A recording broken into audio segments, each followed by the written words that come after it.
اور اس کا موقف یہ تھا کہ میں نے کچھ نہیں کیا، جو کچھ ہو رہا ہے میری قسمت میں ایسا سب کچھ ہے تو یہ ہو رہا ہے۔ تو اس کے ہاتھ میں جو لکیریں موجودہ ٹائم پر بنی ہوئی تھی وہ کس طرح کی لکیریں تھیں؟ سب سے پہلے یہاں سے جو تاثراتی لکیر جاتی ہے یہ جا کے اس کو کاٹتی ہے، زندگی کی لکیر کو اور قسمت کی لکیر کو کاٹتی ہے۔ دوسری تاثراتی لکیر جو ہے نا یہ جا کر شادی کی جو لکیر ہے اور دل کی لکیر اس کو کاٹ رہی ہے، یعنی صدمہ پہنچا رہی ہے۔ اس کے بعد پھر ایک لکیر جو ہے وہ کامیابی کی لکیر کو کاٹتی ہے۔ یہ ساری لکیریں جا کر یعنی تمام لکیروں کو کاٹ پیٹ رہی ہیں۔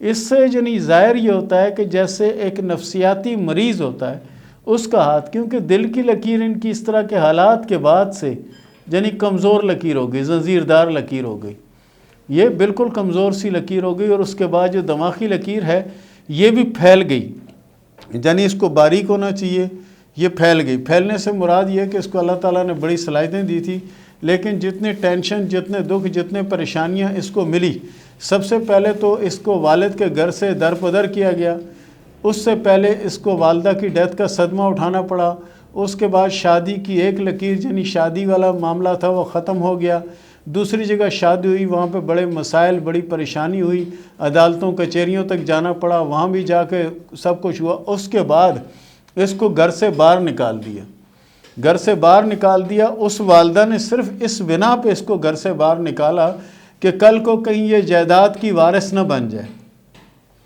اور اس کے والد کو کہتی تھی کہ میں نے خود سنا ہے کہ آپ کی بچی کہتی ہے کہ میرے والد کے پاس اتنی دولت ہے اور میرے علاوہ ان کی کوئی اولاد نہیں ہے، اور ان کی جائیداد جو ہے نا ادھر ادھر کے لوگ کھا جائیں گے، اس لیے وہ بیٹی اپنے باپ کی حفاظت کے لیے رہنا چاہتی تھی، لیکن سوتیلی ماں نے رہنے نہیں دیا۔ اسے معلوم تھا کہ اگر یہ رہ گئی تو جائیداد کی وارث بن جائے گی۔ حالانکہ جو اس کے والد صاحب نے شادی کی تھی جس عورت سے، اس سے پہلے بھی یعنی 3-4 اولادیں تھیں، تو یہ اولادیں اس کی وارث بن جائیں یہ چاہ، اور پھر یہ بچی درپدر ہو گئی۔ نہ اپنوں نے ساتھ دیا، نہ دوستوں نے دیا جو اچھے وقت میں اس سے کھاتے پیتے تھے، نہ انہوں نے ساتھ دیا، نہ ہی کسی رشتہ دار نے اس کو منہ لگایا۔ پھر یہ مجبوراً بھیک مانگنے پہ لگ گئے، یہاں تک ہو گیا کہ گدھا گروں میں شامل ہو گئی، اور آج بھی یہ گدھا گر ہے۔ اور اس کا ہاتھ دیکھیں تو آپ کو اندازہ ہوگا کہ بالکل نفسیاتی ہو چکی ہے، کہ ہر معاملہ اس کا یعنی شادی اس کی تباہ، والدین کی طرف سے دکھ، دیگر معاملوں میں دکھ، عزیزوں رشتہ داروں کی طرف سے دکھ، اور جاننے والوں کی طرف سے دکھ اور پریشانیاں۔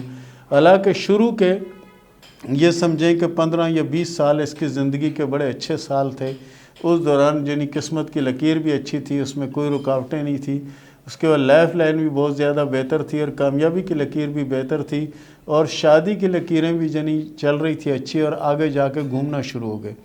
تو خدا تعالیٰ ایسے دکھ اور ایسی تکلیف اور ایسی پریشانیوں سے ہر مسلمان کو محفوظ رکھے۔ تو یہ بات ذہن نشیں کر لیں کہ اچھے وقت کے دوست برے وقت میں دوست نہیں رہتے، تو اس لیے ضروری یہ ہے کہ ہر قدم سوچ سمجھ کر اٹھائیں تو آپ کے حق میں بہت زیادہ بہتر ہوگا۔ اور کسی کی باتوں میں آ کر اپنا گھر تباہ کرنا یہ کوئی انسانیت نہیں ہے، تو اس سے بھی باز آنے کی کوشش کریں۔ پیارے دوستو، یہ تھا ہمارا آج کا پروگرام، اس کے ساتھ ہی شروع کرتے ہیں سوال و جواب کا سلسلہ۔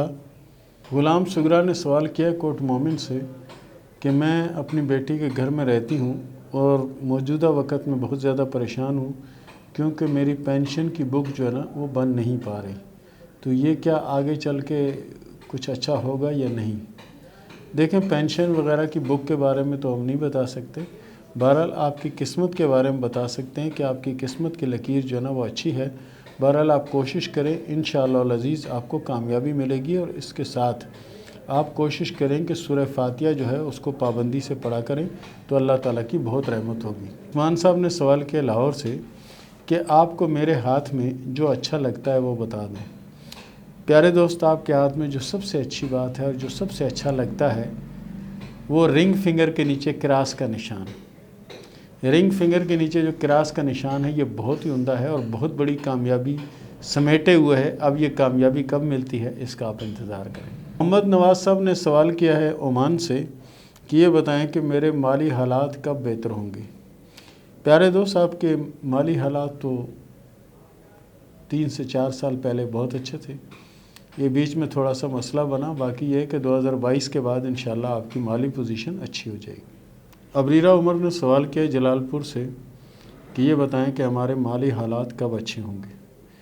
آپ کے ہاتھ میں جو قسمت کی لکیر ہے اس میں وقتی طور پر رکاوٹیں ہیں، اور یہ رکاوٹیں انشاءاللہ دور ہو جائیں گی۔ آپ کوشش کریں کہ درود ابراہیمی جو ہے اس کی ایک تسبیح 100 دانوں والی روز کا معمول بنائیں۔ انشاءاللہ العزیز آپ دیکھیں گے کہ آپ کے حالات دن بدن بہتر سے بہتر ہوتے چلے جائیں گے انشاءاللہ۔ عظیم انور نے سوال کیا لاہور سے کہ یہ بتائیں کہ مالی پوزیشن کب بہتر ہوگی۔ عظیم انور صاحب، آپ کے ہاتھ میں قسمت کی لکیر اللہ کے فضل سے بہت اچھی ہے، اور زندگی کی لکیر بھی آپ کے ہاتھ میں اچھی لکیر ہے۔ کوشش جاری رکھیں، انشاءاللہ العزیز جلد کامیابی ملے گی اور دلی خواہشیں بھی پوری ہوں گی۔ صابر علی نے سوال کیا میاں چنو سے کہ یہ میری دوسری شادی ہے لیکن اس میں بھی مجھے سکون نہیں مل رہا، یہ بتائیں کہ سکون کیسے ملے گا۔ پیارے دوست، سکون تو صرف اللہ کی یاد میں ہے، اللہ کو یاد کریں، انشاءاللہ سکون بھی ملے گا اور بہتری بھی ہوگی۔ رہی بات شادی کی کہ شادی کرنے کے باوجود بھی سکون نہیں ہے، تو ایک بار اللہ کو راضی کر کے دیکھیے گا پوری زندگی میں سکون آ جائے گا۔ باقی یہ جو شادی ہے آپ کی، اس میں آہستہ آہستہ یعنی ماحول بہتر ہوگا تو انشاءاللہ العزیز آپ کو سکون بھی ملے گا۔ پریش نے سوال کیا واکنڈ سے کہ یہ بتائیں کہ میری شادی لو میرج ہوگی یا ارینج میرج ہوگی۔ ہاتھ کی لکیروں کے حساب سے آپ کی شادی لو میرج ہوتی ہوئی نظر نہیں آتی، آپ کی شادی ارینج میرج ہوگی۔ محبت یا لنک سے آپ کو نہ کبھی کچھ حاصل ہوا اور نہ کبھی کچھ حاصل ہوگا۔ احتشام الحق حریم فاطمہ نے سوال کیا ہے کہ یہ بچوں کے ہاتھ ہیں، یہ دیکھ کر بتائیں کہ ان کی قسمت کیسی ہوگی اور کیا یہ اچھا پڑھ لکھ سکیں گے۔ دیکھیں ماشاءاللہ سے دونوں بچوں کے ہاتھ میں، لڑکے کے ہاتھ میں جو قسمت کی لکیر ہے وہ ماشاءاللہ سے بہت گہری اور بہت اچھی لکیر ہے، اور اس کے بعد جو بچی کے ہاتھ میں کامیابی کی لکیریں ہیں 2 لکیریں ہیں۔ ایسے لوگوں کے مقدر میں کامیابی بھی ہوتی ہے اور دولت بھی ہوتی ہے اور زندگی کا سکون بھی ہوتا ہے۔ بہرحال دوسری بات یہ ہے کہ آپ کوشش کریں کہ ان بچوں کو زیادہ سے زیادہ مذہب کی طرف راغب کریں، انشاءاللہ العزیز مزید کامیابیاں ہوں گی اور کامیاب رہیں گے زندگی میں۔ اور اس کے ساتھ ہی اجازت دیں، ملتے ہیں اگلے پروگرام میں، تب تک کے لیے اللہ حافظ۔